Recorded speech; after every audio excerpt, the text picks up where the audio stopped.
Hi, I'm happy to be here today talking about something that I alluded to the other day when I was live, which is the big game of fatherhood. I love this term. Actually, oh, my dog wants to go out, of course. Out you go. Um, yeah, I got this term in a conversation with my friend Sylvia, and I love it because, it has the right energy for what I describe about like the new game of fatherhood. Fatherhood as a game, the exercise of fatherhood is up leveling itself constantly these days. It has been for many years, and it's upgrading itself faster and faster all the time. Um, there are all kinds of new challenges in life, new challenges that your father and your grandfather and your ancestors didn't face. They had different kinds of challenges, but the challenges to fatherhood in the present day and age are things that really have never been faced before by fathers who came before you.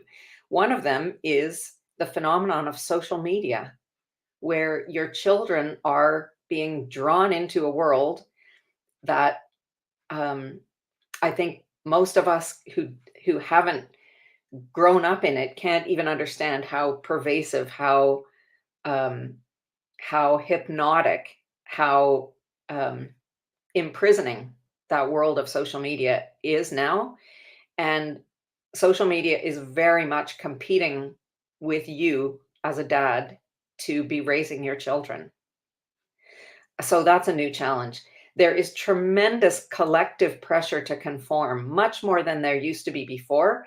Also, partly due to the pervasiveness of technology in our world, and the idea that like we're living in a time of cancel culture now, where the consequence of not conforming is really being shunned in a way that um, that hasn't been a thing since we lived in caves and you could get kicked out of the cave for not conforming with your tribe.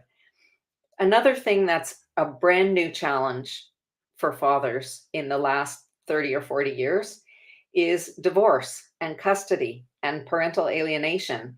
Children living in two households with parents who are dramatically um, not in line with each other, hostile or not agreeing with each other, or having very, very different values and ways of raising these children in the world. That wasn't a thing. Divorce has existed for a long time, but the idea of children living in two households with two sets of parents potentially is really a brand new thing to humanity. There is no culture in the world that's ever experienced this before. And we're already at levels where about 50% of children are in this kind of situation, this two household situation. So it's something that's never been addressed before. It's never been experienced on this scale for sure. So the ground is shifting under your feet as a father. And that makes it incredibly difficult even to exercise um, your most basic mission, your most basic directive as a father, which is to prepare your children for adulthood. What the hell are you preparing them for? Things are changing so quickly that it's impossible to even conceive of what you're preparing them for. Technology is moving so quickly. The sort of um, work life job platform of like career and life purpose, and things are changing so fast that as a father, it's hard to know what you're directing them towards. It's just it's blinding. So there's this feeling that like we're not in Kansas anymore. We've been drawn up into some kind of tornado, and like you still have to do your fatherly thing in this environment without any landmarks to guide you that used to be available to the fathers who came behind you. It was expected and it was easy to do things the way your father had done them. That was how you were prepared for fatherhood, by what you experienced from your own father. And this now is like the first or maybe the second generation of fathers who cannot rely on what they learned from their own fathers, because the game itself is so changed. Um, excuse me. So really, you have two choices in front of you. You can keep doing things the old way and cross your fingers, or you can step into the big game, into this new big game of fatherhood, and you can take back control of your present family dynamic. You can figure out how to prepare your children for anything, no matter what's coming, even if you can't visualize the specifics of it. And you can start prioritizing your legacy over the instant wins. We're very much in an instant win, like roll up the rim, kind of press the button, world of instant gratification, right? The big game of fatherhood is going to rely on you really mastering your attachment to instant gratification. So what I want to talk about today are the three elements that I believe are required to play and win at this big game of fatherhood. Those three things are masculinity, like the high masculine frequency. I'm going to talk about that. The second thing is individuality, like I'm talking supreme category of one, out on your own individuality. We used to call that rugged individualism. And the third thing is precision. Precision meaning exacting standards with no wiggle room. So I'm going to talk about each of those individually now. The word masculinity itself has such unconscious connotations to it at this point, after let's say 75 years of women's empowerment, and all the language that goes with undoing a lot of the unnecessary and harmful things that happened to suppress women in general around the world. We have now, the pendulum has swung. I think we can all agree that it has swung very far, to the extent that even the word masculine now has a lot of negative associations with it that it clearly doesn't deserve. But we associate masculinity with aggression, with violence, with impulsiveness, with abusiveness, right? And none of that is deserved. But when we talk about the masculine as opposed to the feminine, all of that is, coming into the story uninvited. The high masculine frequency is actually an essential part of any healthy personality. And the masculine frequency that I'm talking about belongs both to men and to women. Okay? Both men and women have feminine and masculine qualities, like yin and yang, right? They're opposite sides, or complementary sides, I would say, to each other. They're necessary in any healthy personality. And fatherhood, as a specific expression of masculinity, is not a kind of second-rate motherhood. And I think so much of what's going on these days, and I spoke the other day about a specific article that I had read that really inspired me to talk more about this. Um, Fatherhood is not about somehow like mimicking motherhood and finding out that men can do the same things that mothers do and that that's okay. Of course it's okay, but that's not supposed to be some kind of replacement for the specific things that fatherhood does and specific things that masculinity brings to fatherhood.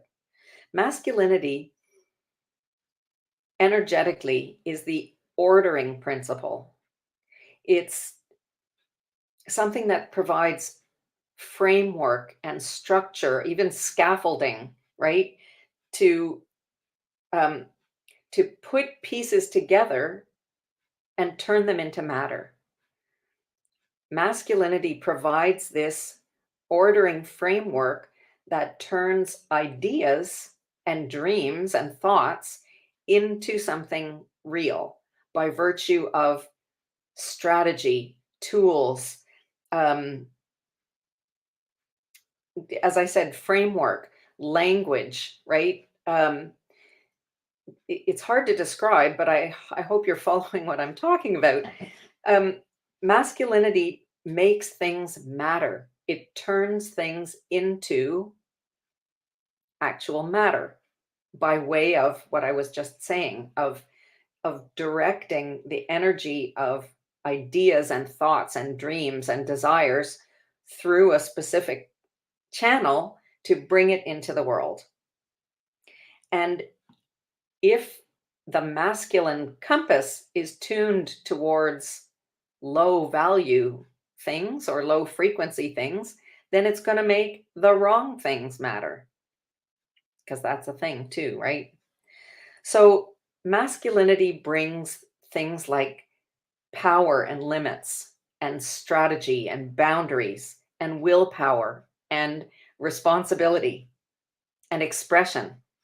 Oh, thank you for the thumbs up, whoever's watching there.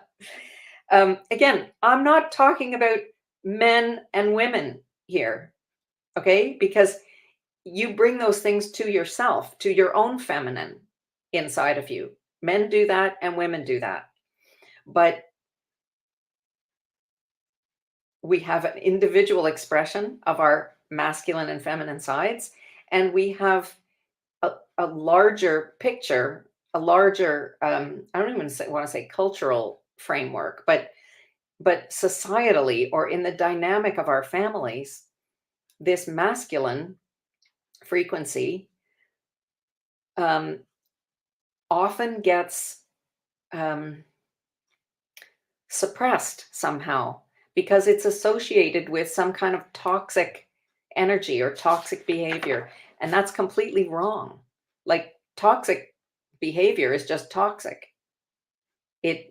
It's considered to be um, what can I say? The toxic masculinity that we talk about is what I mentioned before, like abuses of this um, powerful ordering energy, and that can be abused by men and by women. It's just wrong. Like anyone can be an asshole, right? But masculinity itself has been somehow brushed aside as if raising children is naturally more of a feminine thing and that we need to like that men need to increase their feminine softness or receptivity in order to be good parents to their children. And that's what I want to call out because it's just not true. Masculinity has to do with us sending outward, not with a receiving. Okay, so again, I think that's pretty clear. It's the same in the plant world, right? And the animal world. There is a masculine attitude of sending outward,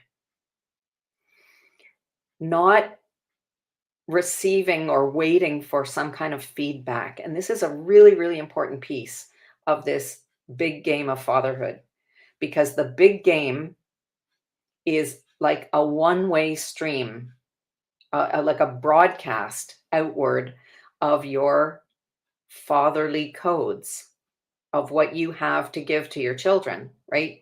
It does not require approval because that's something coming back towards you, right? It doesn't require likes. It doesn't require that anyone agrees with you. You are the sovereign master of your codes of fatherhood, and they come out of you in a one-way stream. It's all about, it's the energy of duty. It's the energy of sacred agreements and contracts that you have with your children by virtue of being their father. Okay? I want to move on to the second piece, which is individuality. And like supreme individuality, category of one. Where are you a category of one already? That's your DNA makes you a category of one, your fingerprint, your retina, right? You own this individuality. But over the eons, we have had that beaten out of us because we needed to conform, because there was safety in conforming. But this big game of fatherhood requires you to let go of the safety net and to own your individuality. And it's there in your DNA. Your DNA is in your child, it's in every cell of your child's physical body, and it is being recreated over and over and over again, millions of times a second, right? You are being reinstalled as the main operating system of your child together with their mother's codes, right? But like you are in there. A child is made of 50% father and 50% mother and nothing else. Think about that. There is nothing else in there besides father and mother. So, like, only one guy is ever identified as the father. There's no DNA test that comes up like 50-50. It could be either one of you, right? It's very clear. There is only one father, and you are being repeated to infinity, like in the physical body of your child. So, this individuality principle requires that you let go of conformity, which is much harder than it sounds in real life. Okay. It's also letting go of what you think that you have to pass on to your children. We used to just like pass everything on, like whatever came from your father, that was getting handed down to your children, and on and on and on, right? Now you get to choose what you pass on. This is the big game, okay? It's another level. It's choosing what you are going to pass on to your children, no matter what anyone else thinks about it or says about it. That includes their mother, that includes your family, it includes, you know, society, what you hear on the news, okay? It's up to you as an individual. And if you are hanging out in shadow, which means in that low frequency of consciousness where you're spending all your time in your basement, like patching holes in the foundation of your house, if you're in that unconscious version of yourself, then you're going to pass on shadow stuff to your kids. That's known as fear, self-doubt, low standards, generational trauma, right? The generational stuff, like addictions or generational depression. You're going to pass on that low frequency stuff if you are spending a lot of time in shadow yourself, which is a really, really important reason to work on yourself to get into power. When you are in your power level of consciousness, when you're spending most of your time at least on the first floor of your house where the light is coming in the windows and there are power outlets with energy coming in that you can plug yourself into, that's where you now have the possibility to pass on truth. because you are connected with what's true and not with all of the illusion that's happening in the dark basement. Okay? But there's a level above power, which I like to say is beyond, like it's out the roof. It's on the other side of your glass ceiling of your own, what you of your own potential. It's what you can't even imagine for yourself until you get there. Because like that is the realm of, for lack of a better term, divine truth. Like more than your human truth. And when you are in that genius realm, now you get to pass on something that is completely so individual to you that no other human being who ever lived has access to it. That's what you get to pass on to your children when you are embodying this genius frequency of consciousness. And from that place, you get to cultivate your child's genius. You get to value what is invisible that you can see about them that other people can't, because you are in this world of, you're in this world of consciousness, like beyond your human limitations. Okay? So as I said, you get to cultivate their genius and bring out what they have to give, what they have to create and to invent and to express. um, like beyond, I'm going to talk about it in a minute, but like just winning at the rat race. Okay? Because there's so much more that you want for them than just like being good at the rat race. You want them to get off the treadmill completely and run their own game, right? When you're in the genius realm, you are close to being the designer of the game and very far away from being played by the game. So the third thing I want to talk about quickly is precision.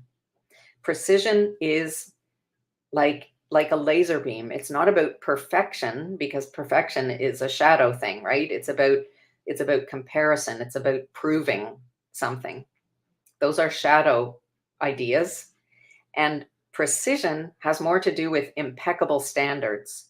And it's where you point your masculine sight. It's where you focus yourself, right? Like what exactly are you going to choose to protect and nurture? Because protecting and nurturing, getting back to masculine codes, I didn't say those words, right? But that is a masculine thing, to protect and to nurture, right? That's what you are doing as a father, but in a very different way, with these different ingredients than the way a mother will naturally do it. Okay?